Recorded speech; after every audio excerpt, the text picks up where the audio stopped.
एक बार की बात है। टूनी चिड़िया एक नए जंगल आई होती है। चलो, अब मुझे कोई अच्छा सा पेड़ देखकर उस पर अपना घर बनाना होगा। कुछ ही दिनों में मैं अंडे देने वाली हूँ। टूनी एक पेड़ पर आती है और वहाँ पर अपना घर बनाने लगती है। मैं अपना घर काफ़ी मजबूत बनाऊंगी ताकि कोई तूफान आए तो मेरा घर ना टूटे और मैं और मेरे अंडे ठीक रहें। टूनी अपना घर बनाती है और दूसरी तरफ कालू कौवा ये सब देख रहा होता है। ये मैं क्या देख रहा हूँ? ये चिड़िया तो उस पेड़ पर अपना घर बना रही है। अभी जाकर उसे मना करता हूँ। कालू कौवा टूनी चिड़िया के पास आता है। यही चिड़िया सुनो, तुम मुझसे बिना पूछे इस पेड़ पर घर नहीं बना सकती हो। कौवे भाई, ये जंगल तो सबका है, कोई भी कहीं भी घर बना सकता है। दुष्ट चिड़िया, तुम्हारी इतनी हिम्मत कि तुम मुझसे जुबान लड़ाती हो। लगता है कि तुम मुझे जानती नहीं हो। आप चाहे जो भी हो, मैं किसी से डरती नहीं हूँ। कर लीजिए जो आपको करना है। मैं तो इसी पेड़ पर अपना घर बनाऊंगी। जुबान कैंची की तरह तेज है तुम्हारी, इन्हें काटना पड़ेगा।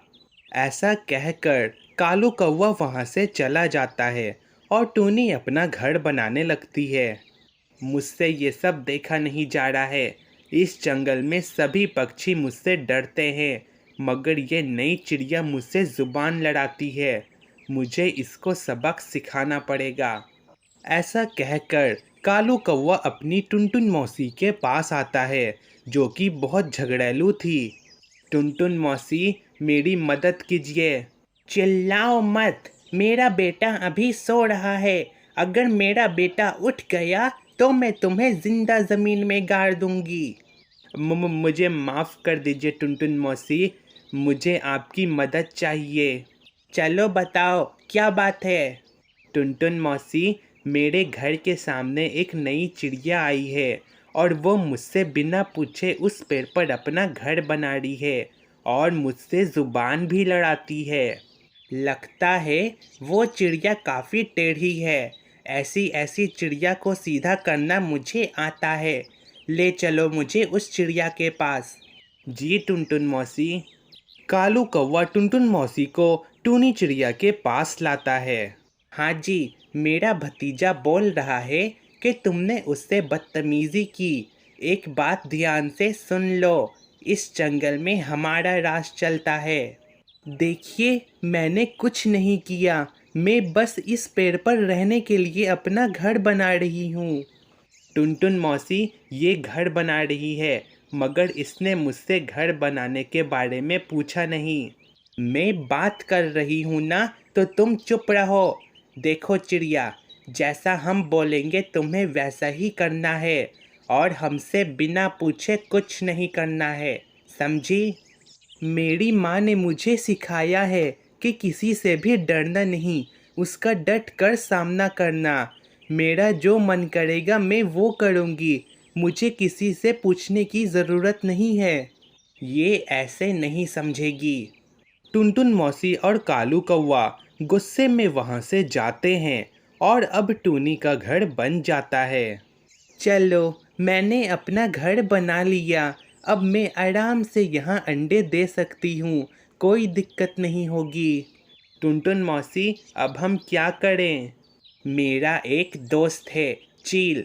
वो बहुत शक्तिशाली है। वो ऐसी जिद्दी चिड़िया को 1 मिनट में सीधा कर देता है। कालू कौवा और टुनटुन मौसी दोनों चील के पास आते हैं। चील राजा महान है, चील राजा महान है। कालू, तुम भी मेरे साथ ऐसा करो। जी जी मौसी, चील राजा महान है, चील राजा महान है। मुझे बहुत अच्छा लगा कि तुम दोनों मेरी इज्जत करते हो। बताओ क्या बात है?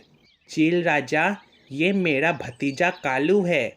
इसके घर के सामने एक नई चिड़िया आई है और उसने इससे बिना पूछे घर बना लिया। अब आप ही कुछ करें। मैं तुम्हारी बात समझ गया मेरे दोस्त। जो मेरे दोस्त का दुश्मन है वो मेरा दुश्मन है। ले चलो मुझे उसके पास। अब दोनों चील राजा को टूनी के घर के पास लेकर आते हैं। चील राजा, यही है उसका घर। अरे वाह, घर तो काफ़ी अच्छा है और मजबूत भी लग रहा है। उसने ये घर काफ़ी मेहनत से बनाया होगा।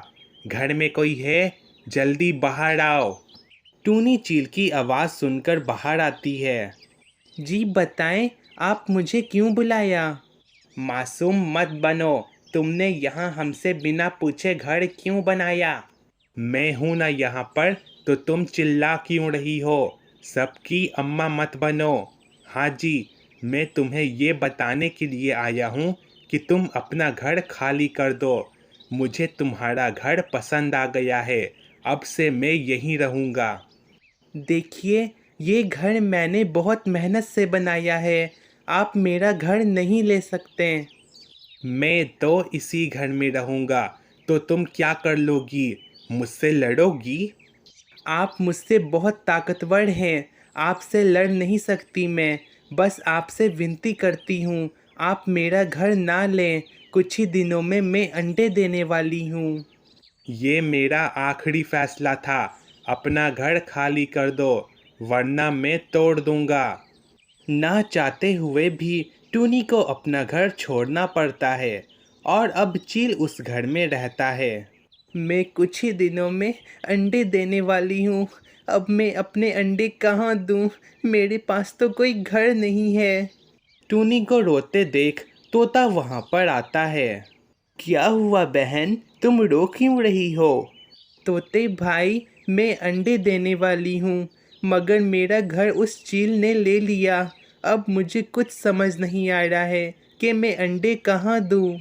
तुम फिक्र मत करो बहन, तुम अपने अंडे मेरे घर पर दे दो, मैं कहीं और रह लूँगा। आपका शुक्रिया तोते भाई।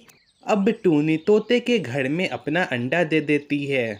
हाय, मुझे भूख लग रही है। मैं जहाँ पहले रहता था वहाँ पर खाना आराम से मिल जाता था, तो मुझे खाना ढूंढने की ज़रूरत नहीं पड़ती थी, मगर यहाँ पर तो खाना है ही नहीं। हाँ, कौवे के पास जाता हूँ। चील कौवे के पास आता है खाना मांगने के लिए। सामने तुम्हारा घर था तो आ गया। मुझे बहुत भूख लग रही है, जल्दी से मुझे कुछ खाने को दो, मैंने तुम्हारी मदद की थी।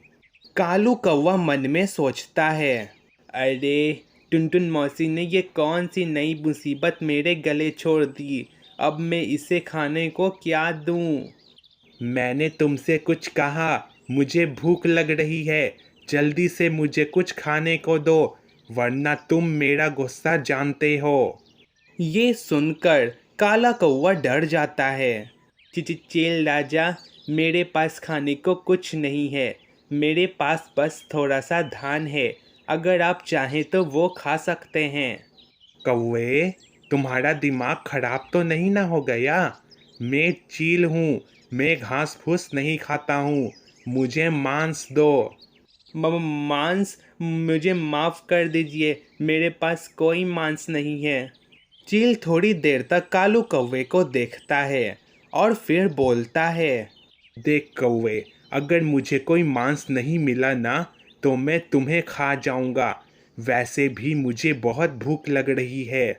अरे आप मुझे नहीं खा सकते, आप तो मेरे दोस्त हैं। एक चील कभी भी किसी कमज़ोर कौवे से दोस्ती नहीं करता है।